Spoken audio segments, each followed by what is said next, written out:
Dios les bendiga, amados hermanos, hermanas, amigos, amigas. Que la sangre de Jesucristo nos cubra en esta hora y que la presencia de su Espíritu Santo nos guíe, nos ilumine y nos encamine siempre por ese sendero recto que el Señor trazó para nosotros. Dice la Biblia que todos los caminos del Señor son rectos.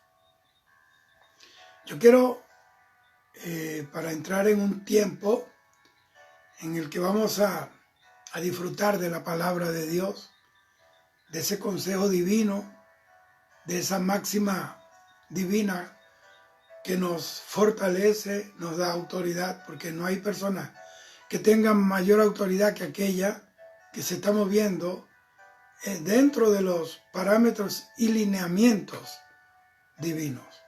Esos están aquí, este libro, la palabra del Señor. Quiero leer Mateo capítulo 21, dos versículos, versículos 8 y versículos 9. Mateo 21, 8 y 9, dice así: Y la multitud, que era muy numerosa, tendía sus mantos en el camino, y otros cortaban ramas de los árboles y las tendían en el camino. Versículo 9 dice: Y la gente que iba delante y la que iba detrás clamaba diciendo: Hosana al Hijo de David, bendito el que viene en el nombre del Señor, Hosana en las alturas.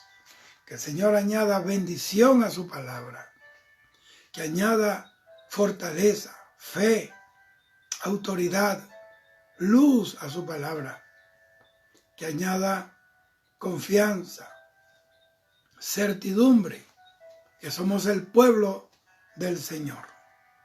Hoy el tema lo he intitulado Actitudes que traen la presencia de Dios. Mira cómo dice: y la multitud, que era numerosa, tendía sus mantos en el camino, y otras cortaban ramas de los árboles y las tendían en el camino. Y la gente que iba adelante y la que iba detrás clamaba diciendo: Hosana al Hijo de David, bendito el que viene en el nombre del Señor, Hosana en las alturas. Este texto bíblico que acabamos de leer, esta porción bíblica, nos muestra esa unción, esa personalidad impactante de nuestro Señor Jesucristo, que donde quiera que Él iba, el mundo era sacudido, tanto el físico como el espiritual, como el mundo natural, tanto como el mundo sobrenatural, espiritual. Y Él agitaba las masas. Mire, ningún político, ninguna persona influyente, famosa, tiene tanta autoridad y tanta influencia en la gente como Jesús. Por donde Jesús pasa, algo sucede. Nada queda igual. Todo es transformado, movido. Todo es afectado por la presencia del Señor.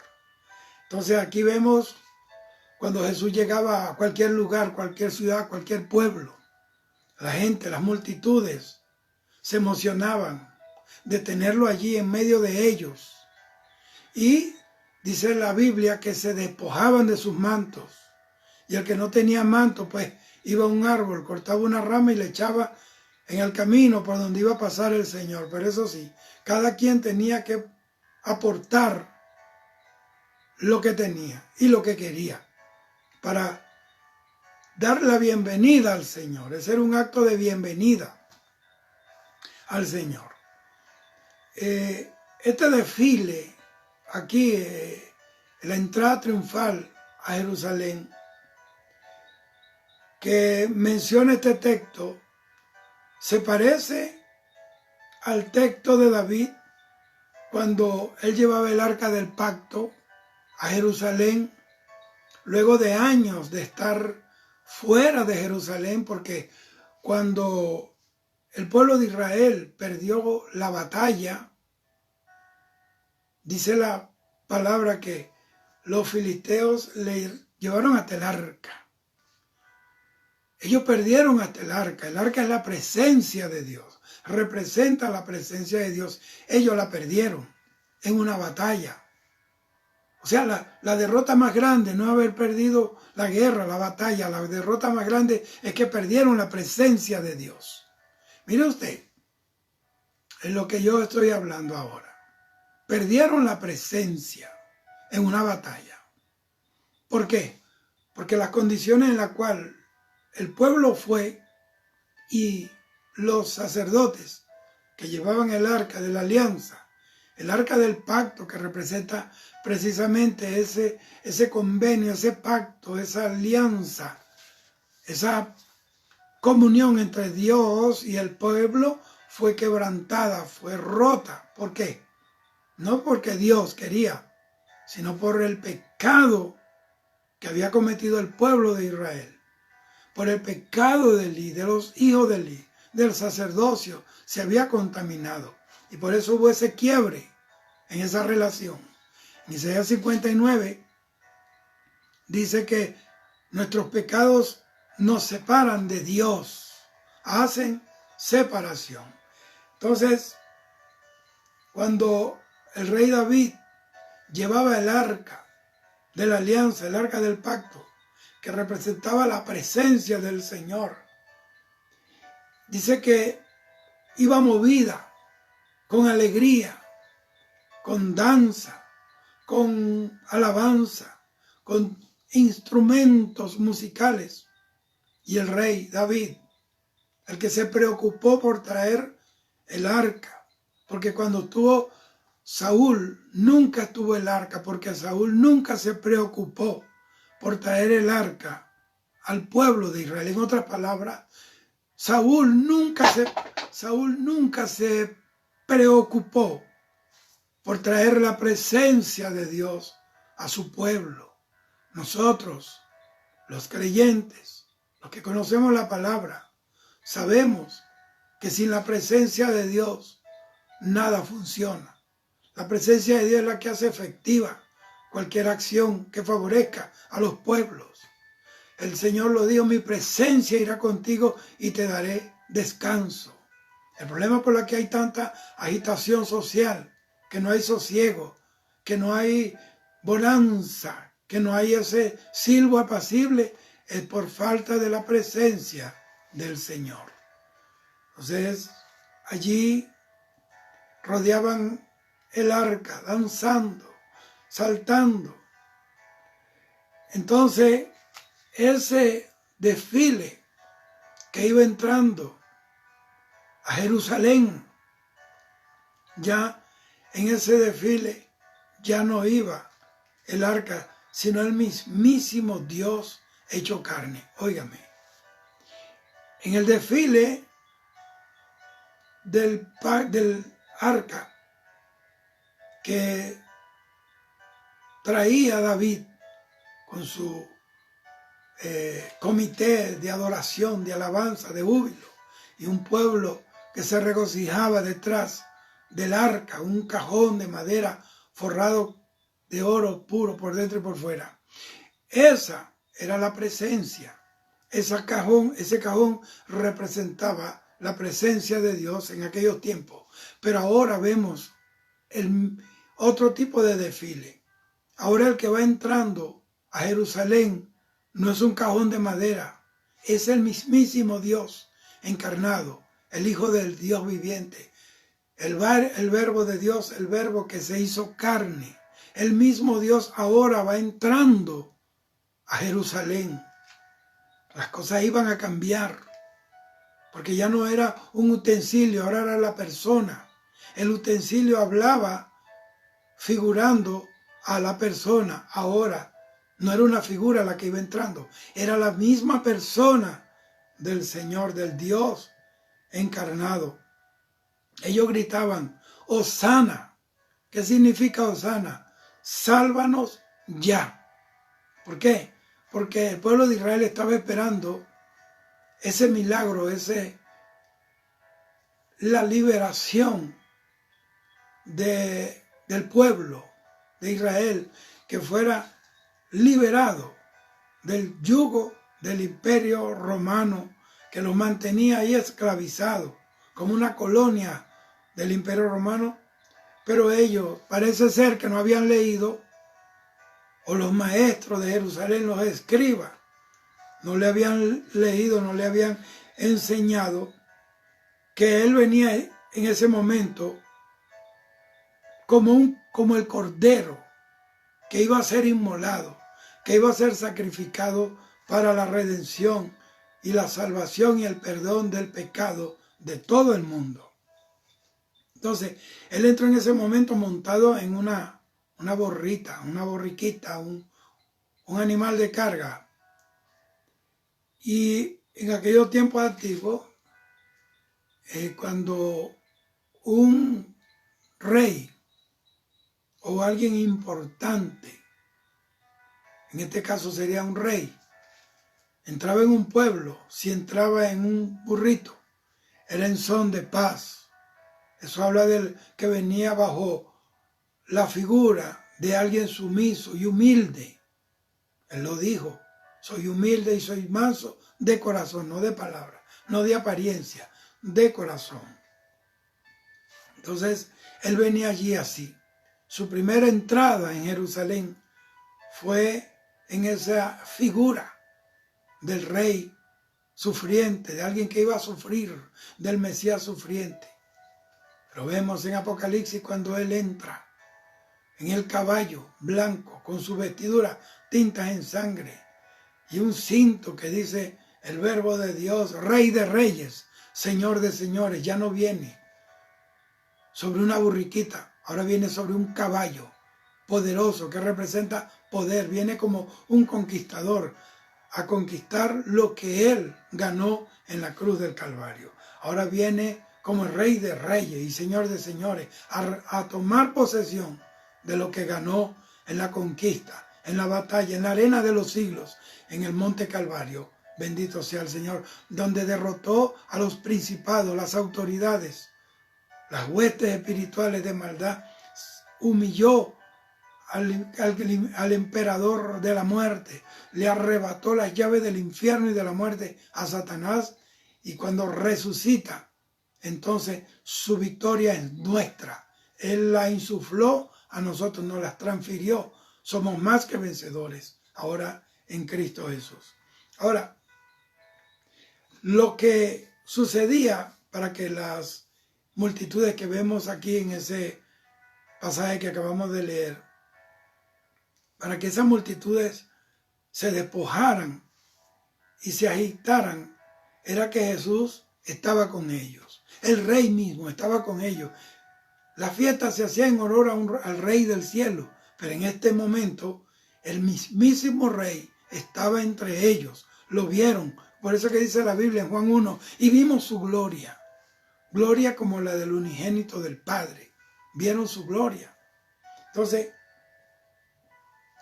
él vino entre el pueblo disfrutó de su presencia, y si él estaba allí con ellos, había milagros, había señales, había prodigios, había liberación, había una ministración de la palabra profunda, poderosa, un buen mensaje. Había multitudes, había gente glorificando a Dios a través del Señor, por causa del Señor. Entonces, lo más importante en una congregación no es los adornos, no es la música, no es el ambiente, digamos, estético, no es el ambiente ornamental. Es la presencia del Señor. Y un templo, un local, puede estar muy adornado, puede ser muy exquisito, puede ser de detalles muy, digamos, primorosos, pero si no está la presencia del Señor, de nada vale. Entonces, quiero que entremos aquí ahora.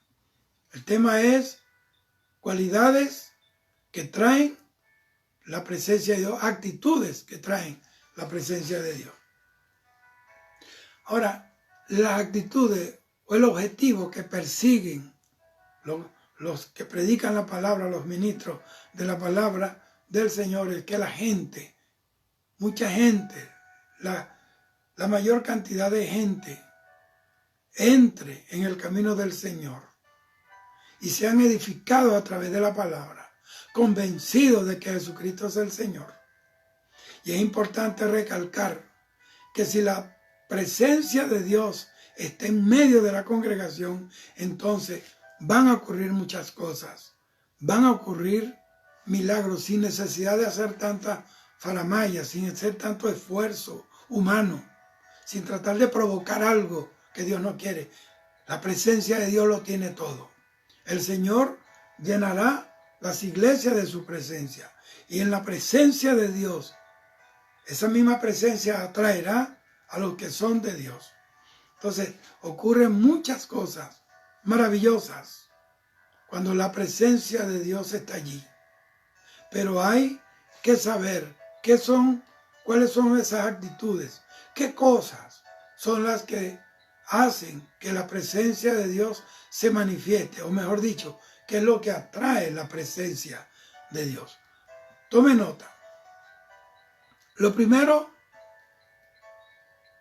que atrae la presencia de Dios y que hace que se manifieste es cuando el pueblo se hace uno solo, cuando ya no hay espacio para contiendas, diferencias, discrepancias, muchas veces hasta tontas, por detalles que ni siquiera están en la Biblia. Por eso el Señor lo dijo en Juan capítulo 17, en la oración que el Señor hizo antes de irse al cielo, antes de ser asesinado, aquella noche que estaba comiendo, estaba compartiendo con los discípulos. Dios, Señor, Padre, que ellos sean uno, como tú y yo somos uno, y el mundo crea que yo soy en ti y tú en mí. Entonces es la unidad. Lo primero, lo que trae la presencia de Dios, una de las cosas es la unidad que exista dentro del cuerpo de Cristo.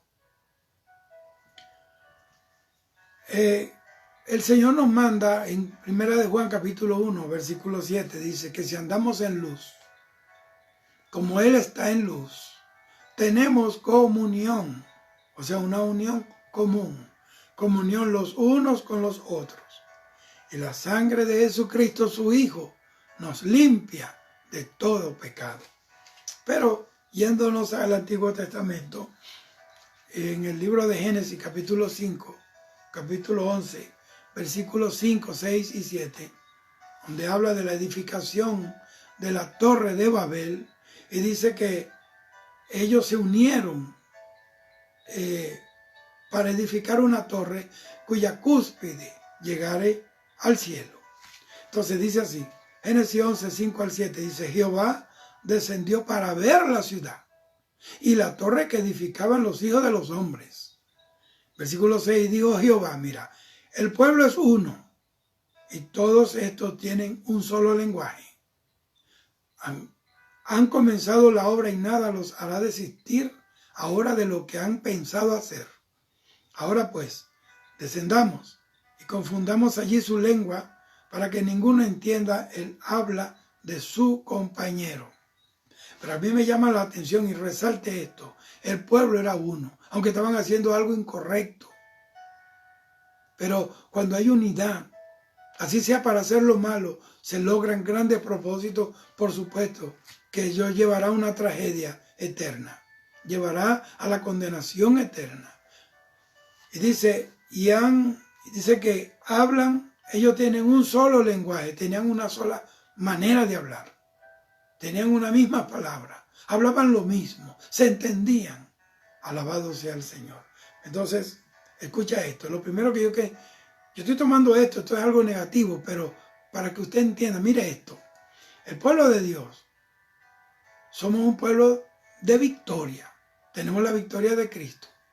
Sin embargo, estamos divididos, separados. Satanás y su ejército están derrotados, pero ellos están unidos, nunca se separan, porque Jesús lo dijo, que un reino dividido, una casa dividida contra sí mismo, no puede prevalecer. Eso lo entiende el diablo. Por eso no se separan, por eso trabajan juntos, matando juntos, destruyendo juntos. Porque nosotros no podemos adorar juntos, alabar juntos, predicar juntos, exaltar juntos al Señor. Entonces yo quiero que me atienda y me entienda. La unidad atrae la presencia del Señor. Y lo que en cada culto se persigue, lo que se busca, la finalidad de cada servicio que se ofrece al Señor, es que su presencia esté allí, es que Él esté allí, porque cada culto es precisamente para la gloria de Él, es para Él y por Él. En un culto donde la gloria no es para Él, sino para el ministro, para la organización, para el evento, y lo usan a Él como excusa, su presencia no estará allí. Qué triste es ver que se hacen tantos esfuerzos para hacer eventos, supuestamente para Dios, pero la persona para quien se hace el evento, la persona invitada, la persona de honor, el invitado especial, no lo dejan entrar en el culto que es para él. Entonces, como dice la Biblia en Apocalipsis 3:20, he aquí, yo estoy a la puerta y llamo. Si alguno oye mi voz y abre la puerta, entraré a él y cenaré con él y él conmigo. Pero fíjate cómo dice, si oyere mi voz y abre la puerta. La gente no le están abriendo la puerta al Señor porque no están oyendo la voz de Dios. Mucha gente predica, pero no son portadores del mensaje, de la voz de Dios. Por eso la gente no puede abrir puertas. Nadie le va a abrir la puerta a un extraño. Entonces, cuando se habla la palabra de Dios, en el mundo espiritual hay receptores espirituales que disciernen que es palabra de Dios y automáticamente las puertas se abren. Cuando la gente predique la palabra de Dios, cuando viva la palabra de Dios, la gente va a oír la palabra de Dios. Y entonces, esa gente que oyó la palabra de Dios, la acción seguida a oír la palabra de Dios es abrirle la puerta a Dios. Entonces, lo más importante es que su presencia esté en la congregación, en el lugar de reunión, y entendamos que su presencia es más grande que la vida. Y esa presencia la atrae que seamos uno solo, porque alguien nos dio el ejemplo de unidad, fue Dios. Porque siendo un Dios trino, manifestado en tres personas distintas, es una unidad perfecta. La Biblia dice, 1 de Juan, capítulo 5, que en el cielo tres dan testimonio, el Padre, el Verbo y el Espíritu Santo, y estos tres son uno. Él nos dio el mayor ejemplo de unidad. Por eso hay derrota, por eso se consiguen ciertas, victorias muy pequeñas. Pero si el pueblo se uniere como una sola masa de fe, mire, el diablo no duraría en un pueblo una hora. Gloria a Dios. Entonces, a la presencia de Dios precisamente lo atrae cuando el pueblo está unido. Que aunque seamos personas diferentes, de diferentes razas, estirpes sociales, de diferentes niveles intelectuales, no sé, pero que sin embargo, aunque seamos muchos, seamos un solo pueblo, todos dependiendo de una misma persona, una sola cabeza, la cual es Cristo. Entonces, todos formamos parte de ese cuerpo místico de Jesucristo, de esa extensión de Cristo en la tierra, la iglesia, su cuerpo espiritual. Todos formamos parte de ese cuerpo que está formado por todos los creyentes, repartidos por la tierra. Unos somos un órgano, otros somos pie, otro ojo, oído, no sé. Pero todos somos importantes y necesarios dentro del cuerpo del Señor y tenemos que permanecer unidos. Ve, cuando estamos unidos, Dios desciende, porque la unidad atrae la presencia de Dios. Dios desciende y todo lo que nosotros nos propongamos, todo lo que nosotros tengamos en nuestro corazón, si está en línea con su voluntad, lo vamos a lograr. ¿Ve? Ahora, la visión se va a desarrollar porque la mayor fuerza es la unidad, no el proyecto.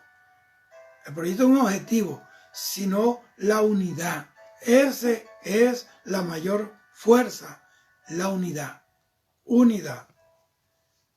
Entonces, en Hechos capítulo 2, para que vea que estamos hablando palabra de Dios, versículo 1 al 4, dice así: Cuando llegó el día de Pentecostés, estaban todos unánimes juntos, y de repente vino del cielo un estruendo como un viento recio que soplaba, el cual llenó toda la casa donde estaban sentados, y se les aparecieron lenguas repartidas como de fuego, asentándose sobre cada uno de ellos, y fueron todos llenos del Espíritu Santo, y comenzaron a hablar en otras lenguas, según el Espíritu Santo les daba que hablasen. O sea, es el Espíritu Santo, de verdad. El Padre pensó en el proyecto de redención. El Hijo lo realizó.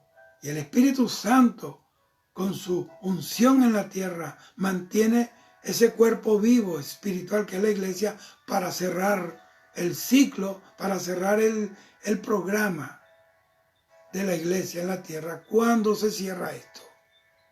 Cuando la iglesia sea levantada, entonces el ciclo de la iglesia se cerró, terminó la dispensación de la gracia de la iglesia aquí en la tierra y nos vamos y entrará en vigencia otra dispensación, otro movimiento de tiempo, otro proyecto, que es los juicios, la disciplina, hacer que el pueblo de Israel se vuelva a Dios. Y bueno, eso es escatología y luego he hablado mucho de esto. Hoy no me quiero detener en esto. Ahora escuche esto. El bautismo del Espíritu Santo, que es la promesa del Padre, ocurrió cuando estaban en un lugar, un solo lugar. En el aposento alto, la casa de Ana, la madre de Juan Marco. Estaban allí, encerrados, orando, clamando. Pero no solo que oraban y clamaban. Por eso no descendió el Espíritu Santo. Descendió porque estaban orando y clamando, sí, pero estaban juntos, unánimes, juntos. Y asimismo se va a manifestar la presencia de Dios en medio de nosotros cuando estemos unidos, cuando seamos uno solos y en un mismo espíritu, por medio de los dones del Espíritu Santo, es que nosotros nos amalgamos y nos hacemos uno. Bendito sea el Señor. ¿Por qué? Porque donde hay unidad se manifiesta Dios. Y donde se manifiesta Dios, algo pasa. Algo va a pasar. Bendito sea el Señor. Ese es lo primero que tiene que entender. Unidad. Ahora, dentro de esa, digamos, esa máxima o esa cláusula dentro de los, digamos, de las condiciones que Dios establece o impone para que su presencia se manifieste, está la unidad. Si no aprendemos a mirarnos con los ojos de la palabra, entonces siempre nos vamos a diversificar, nos vamos a fragmentar, nos vamos a dividir. Y por eso es que hay tanta debilidad, que cuando el cuerpo se fragmenta, se divide, entonces pierde fuerza, pierde poder. El diablo está loco por dividirnos y lo ha logrado a través de conceptos y cosas que se han puesto por encima, que están supracondiciones, supra importancia. Nada más importante que estar unidos en el espíritu. Por supuesto, hay gente por la cual usted no se podrá unir, porque tienen otro espíritu, porque están en apostasía, porque tienen herejía. Por supuesto, no pueden andar dos juntos si no están de acuerdo. Yo entiendo perfectamente eso. El salmista lo dijo que es hermoso, es delicioso. Cuán delicioso es habitar los hermanos juntos en armonía. Ahí hay delicia. Ahora, lo segundo que hace que la presencia de Dios se manifieste es cuando el liderazgo aprende a trabajar mancomunadamente, cuando hay una unidad, cuando el liderazgo comienza a trabajar en equipo. Y para lograr eso es necesario desligarnos de arrogancias, de competencia, de creernos mejor que nadie. Eso es lo que va a hacer que nosotros logremos metas y alcancemos objetivos y mucha gloria para Dios y bendición para los pueblos. Número 11:25 dice: entonces Jehová descendió en la nube y habló. Luego tomó del espíritu que estaba en él, hablando de Moisés, y lo puso en los 70 hombres ancianos. Y en cuanto se pasó sobre ellos el espíritu, profetizaron. Ahora, óigame, el pueblo se unió. Dios tomó del espíritu de Moisés y lo puso sobre 70 varones, ancianos, personas maduras. Mucha gente no puede digerir o entender el llamado a la unidad porque la inmadurez le hace ser intolerante, le hace ser... Yo le estoy hablando, entiéndame bien, yo no estoy hablando de tolerar lo intolerable. Yo no estoy hablando de correr junto con aquel que tiene las manos llenas de sangre del pueblo, que ha hecho negocio con la obra de Dios. Yo no estoy hablando de eso. Cuando Dios desciende a su pueblo, allá en ese monte, en su presencia, cuando el Señor desciende, siempre van a ocurrir cosas. Lo primero que Dios hizo fue ordenar el pueblo, 70 por aquí, el pueblo por allá. Inclusive, también el Señor puso límite, el pueblo, Moisés, los sacerdotes, por otro lado, los músicos, los trompeteros. O sea, Dios ordenó ese espacio donde iba a manifestar su presencia. Lo primero que Dios hace es ordenar al pueblo. Él forma equipos e integra a los miembros en el cuerpo. ¿Para qué? Para realizar una labor en la obra. Si nosotros como equipo no nos integramos, no podemos funcionar como equipo, sino que queremos singularizarnos, queremos ser los únicos, entonces nunca va a descender la presencia del Señor. Jamás. Si no nos integramos, no podemos sentir la presencia de Dios jamás. Y inclusive la falta de la falta de integración es la que nos hace sentir fuera de comunión. Fuera, no podemos tener ese feedback, no podemos tener ese ir y venir, no podemos tener ese común acuerdo. Nos sentimos amargados porque no nos reflejamos en otro o nos vemos en el otro nuestro reflejo. Y no es así, no es que nos vamos a volver un clon uno de otro. Yo no estoy hablando de clonarnos, estoy hablando de unirnos en el Espíritu del Señor. Entonces, cuando nosotros no estamos integrados, es porque no nos sentimos amados. Es porque alguien se siente menos o se siente más. Se siente menos para integrarse porque no será reconocido o se siente demasiado grande que no puede entrar en ese grupúsculo. Bendito sea el Señor. Entonces, Él hace que no sobresalga ninguna. ¿Sabe por qué hizo el Señor eso? Para que no sobresaliera la persona de Moisés. Tomó del espíritu de Moisés y lo regó sobre 70 personas para que no tuviera la gloria de Dios o la mirada o el dedo señalando a un solo hombre, a una sola persona. ¿Por qué? Porque la gloria solo es para Dios, no es para Moisés, no es para Aarón, no son para los sacerdotes, no son para los músicos, no son para los cantores. Y Él hace que toda la atención sea para Él. Cuando nosotros logramos que todo se proyecte hacia el Señor, entonces nosotros hemos triunfado. La reunión que hemos encabezado tuvo éxito.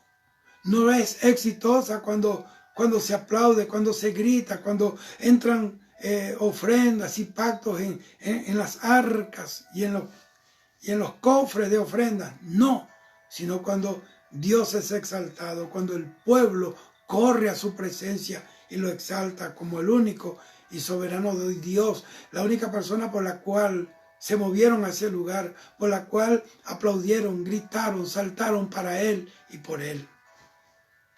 Entonces Él no quiere que nadie sobresalga. La Biblia dice en el libro de Cantar de los Cantares, es aquí que mi amado es blanco y rubio, señalado entre 10,000. Entre 10,000 grandes sobresalía la cabeza de Jesús, porque Él era más grande que todos los grandes de la tierra. Él es el Señor de los señores, el Rey de reyes y el grande entre los grandes. Bendito sea el Señor Jesús. Entonces, Él sabe que una sola persona no puede hacer todo solo. Eso se lo dijo Jetro a Moisés. Moisés, tú estás haciendo mal. Dios tiene plan contigo, pero te veo exhausto desde la mañana hasta la noche. Tú eres el líder orquesta, tú eres el pastor orquesta, tú lo haces todo. Tú no delegas, porque eso fue lo que Dios vio. Y entonces comenzó a ordenar el pueblo en equipos de liderazgos. Alabado sea el Señor. Mira lo que dice el versículo 14 y 15 del libro de Números, capítulo 11. Vamos a continuar esa lectura. Dice, no puedo yo solo soportar a todo este pueblo. Eso lo dijo Moisés. Yo solo no puedo soportar a este pueblo. Es una carga demasiado pesada para mí. Y si así vas a hacer tú conmigo, mira lo que le dijo el Señor, Moisés al Señor, te ruego que me des la muerte, quítame la vida. Mucha gente pierde la vida porque están exhaustos, el ministerio los agobia tanto que terminan perdiendo la salud, la familia, terminan perdiendo la fuerza, la fe. Hay gente que se han hasta suicidado. Hace unos 2, 3 años atrás, creo, se suicidó un ministro reconocido en Brasil y tantos que se han suicidado, se han disparado, se han envenenado. Y la carta es esta: estoy cansado, me cansé, el pueblo nunca me agradeció, nunca agradeció mis sacrificios. Pero es que Dios no te mandó a sacrificarte, a morirte. ¿Por qué? Por la falta de orden en el liderazgo, por falta de establecer equipos de trabajo. Por eso es que cuando David quería tomar agua del pozo de Belén. Hubieron 3 que fueron. Uno vigiló el camino. Otro entró en el pozo con una cuerda y el tercero le sostuvo la cuerda. 3 tuvieron que unirse para lograr que el rey tuviera el vaso de agua que quería tomar. Si no hay integración, estamos fritos, estamos derrotados. Bendito sea el Señor. Entonces, él dice aquí, continúa la lectura, y si vas a hacer así conmigo, te ruego que me quite la vida si he hallado gracia a tus ojos para que yo no vea mi mal. Entonces, Dios cuando nos entrega un ministerio, nos está entregando su propósito, su obra. Y la Biblia dice que su yugo es fácil y ligera su carga, pero cuando se hace como Dios dice. Dice aquí la palabra, hermanos, por eso tome nota. Moisés estaba cargado, estaba cansado, estaba fatigado, porque Israel era un pueblo numeroso, varios millones ahí en el desierto, y hacía él solo esa tarea de atender a cientos y cientos diariamente. Y eso es lo que hizo que este hombre se fatigara, atendiendo a ese pueblo numeroso. Hacía solo él esto. Una tarea grande para un solo hombre. No hay nada más terrible, no hay una tarea más difícil que la tarea de edificar la casa de Dios, que administrar o ministrar al pueblo del Señor. Entonces, el Señor formó él entendió eso. Cuando Moisés le habló, él entendió eso y no porque no lo sabía, estaba esperando que Moisés se diera cuenta. Entonces, el Señor formó un equipo en su liderazgo. ¿Para qué? ¿Cuál fue el propósito? Para ayudar a Moisés en su tarea, en su trabajo de liderar al pueblo de Israel en el desierto.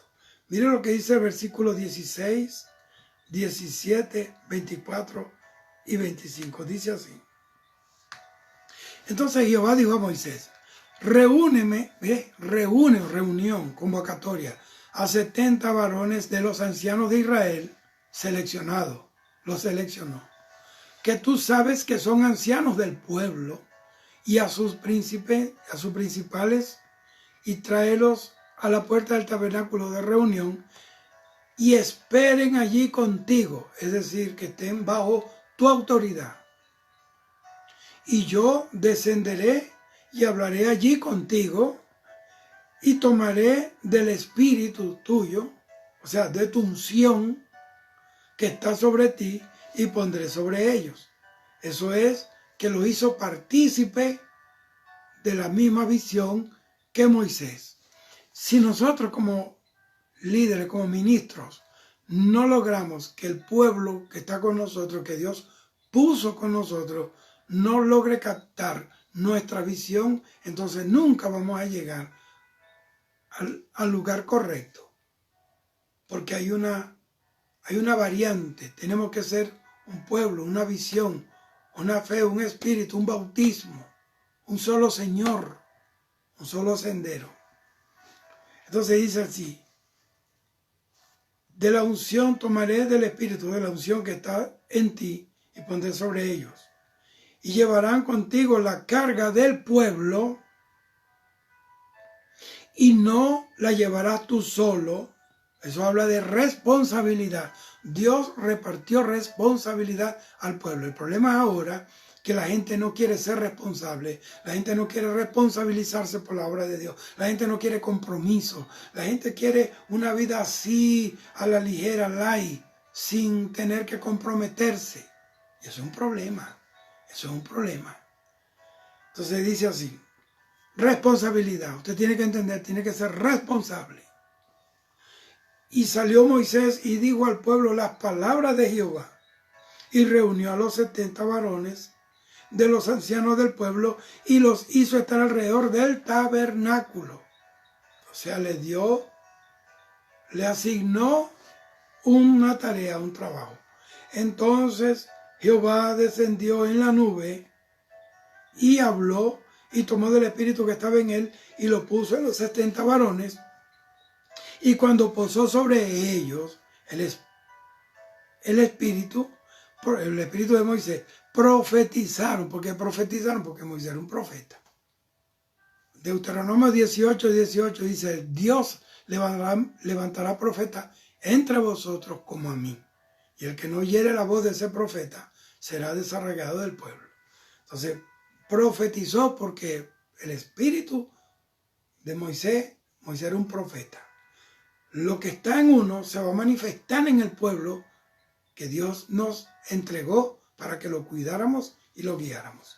Y dice así, profetizaron y no cesaron. ¿Por qué no cesaron? Porque se manifestaron los dones del Espíritu Santo. Cuando los dones de Dios son los que están motivando los movimientos de la congregación, del ministerio, mire, nada te va a detener. Nada. Cuando Josué estaba peleando, se estaba haciendo de noche, clamó a Dios para que el sol no se pusiera, para que se detuviera allí, para que no se hiciera de noche, porque él quería seguir peleando. Gloria al Señor. Así que no es hora de apagar la luz y de ponernos el pijama. Es hora de encender la luz y vestirnos de guerra. Entonces, aquí vemos que Dios forma equipos y no solamente que los forma por hacer un montón de personas, sino que les da autoridad. Les da autoridad. El Señor hizo esto, Jesús. Dice que los mandó de 2 en 2. Escúcheme esto, hizo 6 equipos de 2 personas. 2 discípulos. Iban por todos lados. Eran 6 equipos de líderes. Iban no solamente formados como pareja, sino que iban con una unción especial, iban con una autoridad sobre las enfermedades, los demonios. Cuando nosotros entendemos este principio, entonces se va a activar en nosotros la unción, el poder. Porque si tú no entiendes esto, no vives esto, tú nunca vas a ser un portador de la gloria del Señor. Entonces, Dios forma equipo y le da unción, le da poder, hace que participemos de la visión. Todos iban corriendo tras el mismo objetivo. Entonces, esto hace que nosotros tengamos responsabilidad y tomemos cada quien la tarea que debe tomar, el espacio y el punto que debe ocupar. Entonces, cuando nosotros logramos esto, entonces se van a manifestar los dones del Espíritu Santo. Cuando se manifestaron los dones, la predicación y la gloria, después que el pueblo del Señor, los discípulos se hicieron uno, allí en el aposento alto. O sea, escuche esto.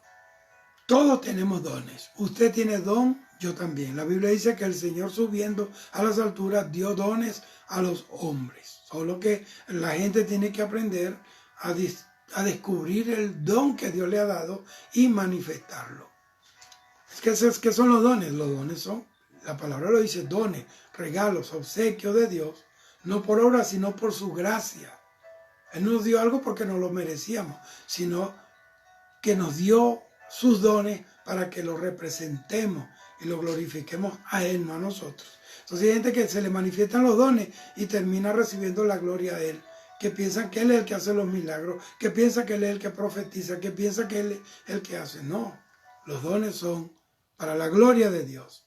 Entonces, todos esos dones tenemos que usarlos y ponerlos al servicio de la obra del Señor. Inclusive, si usted tiene un don, vaya, intégrese al liderazgo y digo, yo aporto esto, yo traigo, yo tengo esto, yo sé que yo puedo caminar porque Dios me ha movido, siento esto, mi pasión es esto. Entonces se va a integrar porque hay mucho que hacer. El tiempo es corto. Hay tanto que hacer. El tiempo es corto y el pueblo no ha entendido eso. Lo tercero que tenemos que entender es que cuando hay unidad, Dios convierte tus manos en un utensilio, en arma de guerra. Dios adiestra tus manos y tus dedos para la guerra y la batalla. Entonces, esa presencia de Dios va a activarse en tus manos. Pondremos las manos sobre los enfermos. Pero ¿qué tiene mi mano? ¿Qué tiene tu mano de especial? Nada. La presencia del Señor. Si tu mano, la presencia de Dios no mueve tu mano, no va a suceder nada. Vean lo que dice Jueces 14, 6 al 9. Dice así. Y los hijos de Judá vinieron a Josué en Gilgal, y Caleb, hijo de Jefone Ceneseo, le dijo: tú sabes lo que Jehová dijo a Moisés, varón de Dios, en Cades Barnea, lugar de bendición, tocante a mí y a ti. Yo era de edad de 40 años cuando Moisés, siervo de Jehová, me envió a Cades Barnea a reconocer la tierra, y yo le traje noticia como lo sentía en mi corazón. Y mis hermanos, los que habían subido conmigo, hicieron desfallecer el corazón del pueblo, pero yo cumplí siguiendo a Jehová mi Dios.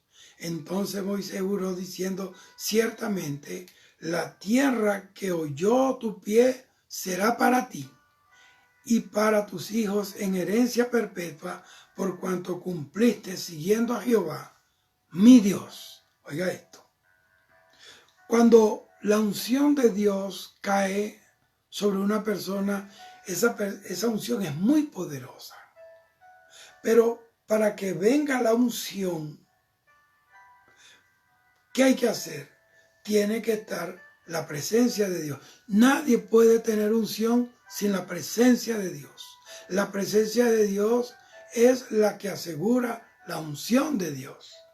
Oiga, vemos que aunque Sansón no tenía nada en sus manos, y dice la Biblia que había un asno, una quijada de asno que estaba fresca, y él tomó esa quijada de asno con su mano y entonces pudo destruir a los enemigos que estaban allí contra él, que lo querían destruir. Entonces Dios va a operar milagros cuando nosotros busquemos su presencia. Nuestras manos serán para el bien. Segunda de Crónicas 15:7 dice: pero no desfallezcan vuestras manos, pero esforzaos vosotros, y no desfallezcan vuestras manos, pues hay recompensa para vuestra obra. Asimismo. Entonces, incluso a Sansón, en el camino le salió un león. Él no estaba muy contento porque era que le habían quitado la novia. Y entonces le salió al encuentro un león. Dice que él lo mató con sus propias manos, pero no dijo nada a nadie. Esa es la unción. Que lo que hacemos para Dios, somos la persona más discreta. Buscamos siempre que la gloria sea para Dios. Primera de Pedro 5:8 dice: vuestro adversario el diablo anda como un león, rugiente, rugiendo, buscando a quien devorar. Entonces ese león que mató a Sansón representa a Satanás, lo hizo pedazo. Cuando nosotros tenemos la presencia de Dios, créalo, hermano, lo hacemos pedazo. El profeta Samuel cogió una espada, hizo pedazo a Agag, el rey que Saúl no quiso matar. Él sí lo mató. Entonces, la unción hace que tú seas dispuesto, que tú seas efectivo, que tú seas fiel al llamado y al propósito de Dios. Gloria al Señor para siempre. Entonces, dice que Sansón despedazó al león que le salió al encuentro. El león estaba acostumbrado a comerse gente, a matar gente, pero ese día se equivocó porque enfrentó a un ungido de Jehová. Cuando tú tienes la unción y la presencia de Dios, el diablo puede rugir, puede brincar, pero tú lo haces pedazo en el nombre de Jesús. Bendito sea el Señor. Entonces, dice la Biblia, y lo despedazó como quien despedazaba a un cabrito. ¿Por qué? Él no lo vio como un león. Él era un león. Los ojos de cualquier persona lo veía un león, lo oía rugiendo, pero la unción de él vio a ese león convertido en menos. Lo vio como un cabrito, como una cabrita. Y lo hizo pedazo con sus manos. Bendita sea el Señor. Entonces, ¿por qué? ¿Qué fue lo que hizo que él viera un león como un cabrito, como un corderito? La unción. Cuando una persona tiene unción, no tiene miedo. Cuando Dios descendió, le dijo a Sansón, tú liberarás a mi pueblo. Le dio unción y le dio autoridad a Sansón. Lo dotó de una fuerza sobrenatural extraordinaria para destruir a sus enemigos, a los filisteos. Y dice, y todo lo que Sansón hizo con sus manos fue poderoso. Mire lo que hizo Sansón con sus manos. Ya voy terminando. Dice que mató con la quijada de un burro que estaba fresca. Mató 300 filisteos. ¿Qué representa? Que la quijada esté fresca. Eso habla de la unción fresca. La unción que no se secó. Cuando tú te mantienes fresco, renovado, tú siempre serás un arma mortal contra las tinieblas. Dice que él agarró a 300 zorras. 300 es el número de agradar a Dios. O sea, Gedeón, Dios le dio 300 valientes. Bendito sea el Señor. Agarró a esas 300 zorras, las unió cola con cola y las amarró. Y en medio de cada cola había una antorcha encendida. Las unió, unidad, unión. Y había una antorcha, una tea entre cola y cola. 50 zorras. Hizo 25 equipos de 100 zorras. Tomó 100 zorras, hizo 25 equipos de A2 y le ató la tea entre la cola y lo soltó. Y dice que por donde pasaban las zorras con la antorcha encendida, le quemaba los viñedos, los olivares y todos los plantíos y la mies de los filisteos.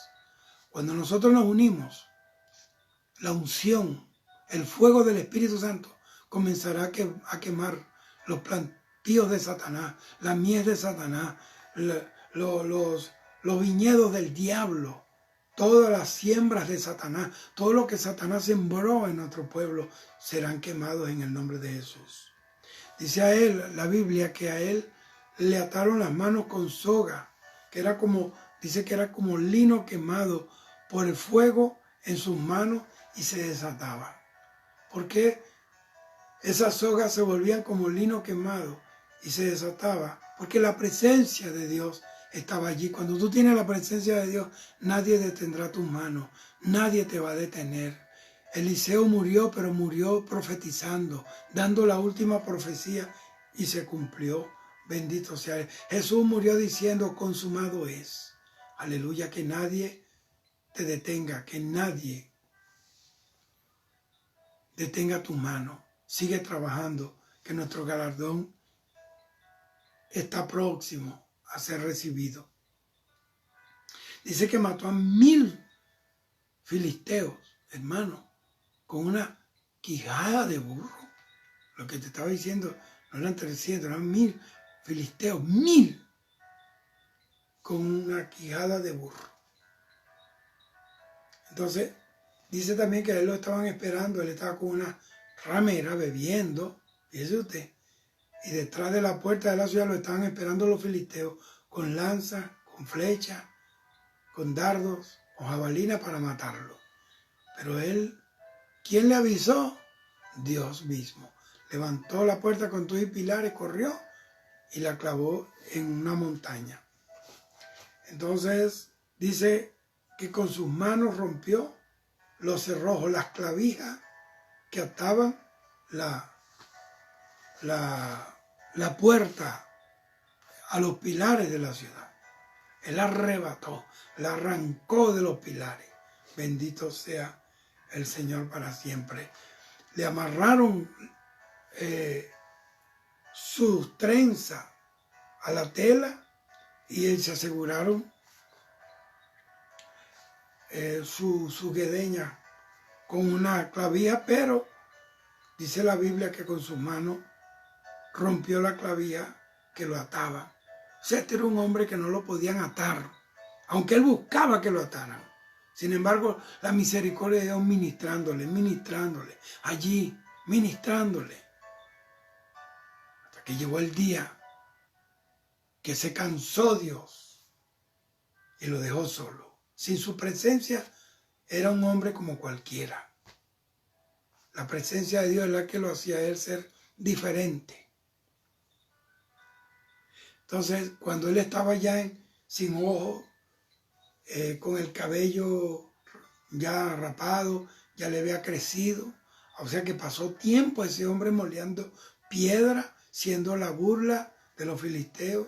Lo llevaron al templo de los filisteos y dice que él le dijo al que lo guiaba que lo guiara a las columnas del templo de los filisteos. Y cuando estuvo en la columna, dice que, Señor, haz venganza por mis ojos y que yo muera junto con mis enemigos. Y él dice que movió las columnas y el templo de los filisteos cayó y murieron 3,000 filisteos. Y dice que fueron más los que él mató al morir que los que mató durante toda su vida. Pero qué tremendo, dijo, que muera yo con mis enemigos. Tú no puedes morir con el impío. Tú no puedes morir con los enemigos de Dios. Tú no puedes morir, Dios es un Dios de vida. Dios tiene para ti. Mira lo que dijo David, no moriré, sino que viviré para contar las maravillas de mi Dios. Jehová cumplirá su propósito en mí. Tú no puedes morir. Donde mueren las personas que tienen sida por causa del pecado, tú no puedes morir como muere la gente que no tiene a Dios, a menos que Dios tenga algún propósito. Pero Dios quiere que tú vivas porque Dios nos ha entregado esta vida para que nosotros la vivamos aquí y la vivamos abundantemente. Entonces, cuando la presencia del Señor viene sobre nosotros o viene a nosotros, Él va a prosperar la obra de nuestras manos. Esdras 5:8 dice así: y esta obra se adelanta con gran esmero y prospera en sus manos. Entonces, cuando la gente camina en la presencia de Dios y está caminando en obediencia, tus manos se moverán y la obra de tus manos serán prosperadas. Dios nos va a habilitar las manos ¿para qué? Como hizo con Sansón, para destruir al enemigo y todo lo que quiere amarrarnos. ¿Por qué? Porque nosotros fuimos hechos libres, pero también Dios va a usar nuestras manos con su presencia para prosperar todas las cosas que emprendamos, para que las cosas que hagamos para Él sean prosperadas. Mire, Proverbio 28:15 dice: león rugiente y oso hambriente es el príncipe impío sobre el pueblo pobre. ¿Qué quiere decir esto? Que el león rugiente y oso hambriento representan la naturaleza satánica. Pero ¿dónde tiene el éxito? Cuando el pueblo es pobre. Sansón era un juez de Israel, pero cuando la presencia de Dios se fue de él, se convirtió en un pobre hombre, un hombre pobre.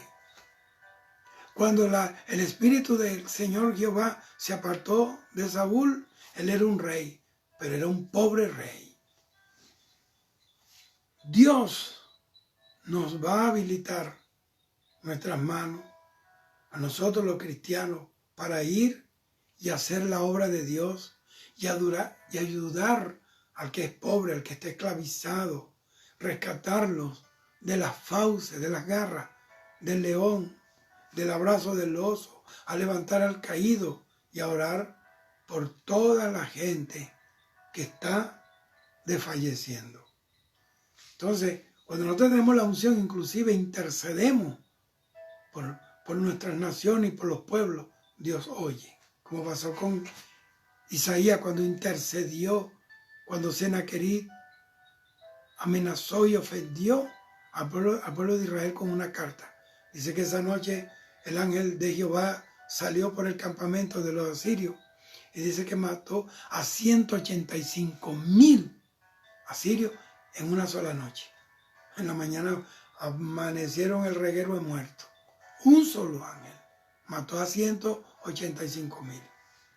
Cuando tú ministras en la presencia de Dios, intercede, tu intercesión es tan poderosa que mueve ángeles, mueve una unción tan poderosa que hasta los ángeles vienen a trabajar para la gloria de Dios y para limpiar los pueblos de los enemigos que nos asedian y que nos acechan. Ya voy a terminar con estas dos cosas que voy a decir. Entonces, cuando esa presencia de Dios cae sobre nosotros, opera en nuestras manos. Entonces, ¿qué tenemos que hacer nosotros? Poner nuestras manos al servicio de Dios, para la gloria de su nombre, para su obra. Y solo vamos a ofrecer las manos. Y solamente para adorar a Dios, para servir a Dios. Y Dios las va a ungir. Dios va a ungir nuestras manos, ¿para qué? Para orar por otro, para interceder. Pero tú tienes que presentar tus manos. La Biblia dice que levantemos nuestras manos limpias, santas, sin mancha, sin contienda. Mientras tú no tengas las manos limpias de mancha, de sangre de tu hermano, tú nunca vas a tener la unción del Señor. Pero el que va a realizar la obra siempre será Jesús. La gloria será para Él, aunque use tus manos, use tu cuerpo, use tu barro, use tu cántaro de barro. La gloria siempre será de Él. Bendito sea el Señor. Entonces también, no solamente en lo espiritual, sino también en nuestra vida natural, en nuestra vida secular, Dios va a prosperar la obra de nuestras manos. ¿Por qué? Porque Él va a estar con nosotros todos los días de nuestra vida hasta el fin del mundo. Como Josué, pues, que tuvo la victoria porque él sabía que Dios estaba con él. El Señor se lo dijo: mi presencia irá contigo. Nadie te podrá hacer frente en todos los días de tu vida. Entonces, la unción, la presencia de Dios cambia vidas, cambia los corazones. 1 Samuel 10, 6, 7 dice: entonces el Espíritu de Jehová vendrá sobre ti con poder. Profetizará con ellos y serás mudado en otro hombre. Mira, mudado. Cuando te hayan sucedido estas cosas, estas señales, haz lo que te viniere a la mano, porque Jehová está contigo. Perdón. Dice: entonces el Espíritu de Jehová vendrá sobre ti con poder y profetizará. Cuando la presencia de Dios desciende, Dios nos va a capacitar y nos va a convertir en otro hombre. Dice: y será mudado en otro hombre. La presencia de Dios es la que hace que nosotros seamos diferentes, nos hace cambiar, hace que seamos nuevas criaturas, nuevos paradigmas, nueva naturaleza, una nueva vida, una nueva mentalidad, nuevos hábitos. En esto vemos que Dios nos abre puertas y nos ofrece nuevas oportunidades. Mira cómo dice: será mudado en otro hombre. Cuando tú eres mudado en otro hombre, entonces vas a hacer las cosas que el hombre natural no puede lograr, sino el otro hombre. ¿Cuál otro hombre? El hombre renacido, el hombre nacido de Dios, el hombre nuevo, el que Dios creó, el hombre que ha nacido de nuevo por el Espíritu. Entonces Dios nos va a ofrecer oportunidades nuevas, pero a veces nosotros no nos sentimos capaces de tomar ese lugar, tomar esa bendición de desarrollar ese propósito por causa del contexto cultural, no sé, la edad, la educación, el sexo, el color. Y Él nos da en su palabra la promesa de que va a estar con nosotros y todo lo podemos hacer. ¿Por qué? Dice aquí, de aquí en adelante, cuando te hayan sucedido estas señales, haz lo que te viniera a la mano porque Jehová estará contigo. Entonces, cuando Dios está con nosotros, esas cosas que Dios nos prometió se van a cumplir. Bendito sea el Señor. Nos va a habilitar para eso cuando tengamos la presencia de Dios. Alabado sea el Señor. Mira lo que dice aquí. Primera de Reyes 19. Primera de Samuel 19. Aconteció luego que al volver él la espalda para apartarse de Samuel, le mudó Dios su corazón y todas aquellas señales acontecieron en aquel día. Ve esto. Dios mudó su corazón. Lo cambió. Dios, en su presencia, Él va a cambiar el corazón de ese hombre, de esa mujer. Primero comenzando por nosotros. Tiene que cambiarnos a nosotros. Y si operó ese cambio en nosotros, entonces podemos creer que a través de esa experiencia Dios te va a dar fuerza, fe y confianza de que Dios va a cambiar tu esposo, tu esposa, tus hijos. Va a cambiar el contexto, va a cambiar tu familia. Alabado sea el Señor. Entonces Él va a darnos un corazón conforme a su corazón. Amén.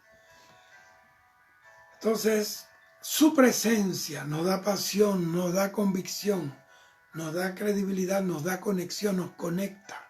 Primera de Reyes 17:1 dice, entonces Elías Tisbita, que era de los moradores de Galaad, dijo a Acab, vive Jehová, Dios de Israel, en cuya presencia estoy. Mira, presencia. Estaba en la presencia de Dios, que no habrá lluvia ni rocío en estos años, sino por mi palabra. Aleluya. Mira lo que dice. El secreto de Elías no era su apariencia, era su pasión, su osadía, su valentía, su carácter, su credibilidad, su convicción, su conexión con la gente que él había entregado, Dios había entregado en su mano. Dios usó a Elías para hacer volver el corazón del pueblo a Dios. Él no levantó a Elías para que hiciera un show, un espectáculo con el fuego, para que tuviera un ministerio pirotécnico, no, sino para que esas señales volvieran el corazón de un pueblo que se alejó de Dios y que cayó en la apostasía. Entonces, Elías sabía que Dios estaba con él. Él dijo, vive Jehová en cuya presencia estoy. Y Dios lo respaldaba porque él estaba en la presencia de Dios. ¿Cómo Dios puede respaldar un ministerio? Una vida que no entra en la presencia del Señor, que no tiene la presencia, y menos que no entra en la presencia de Dios. Por eso fue que él logró grandes milagros, debido a que él estaba delante de la presencia de Dios.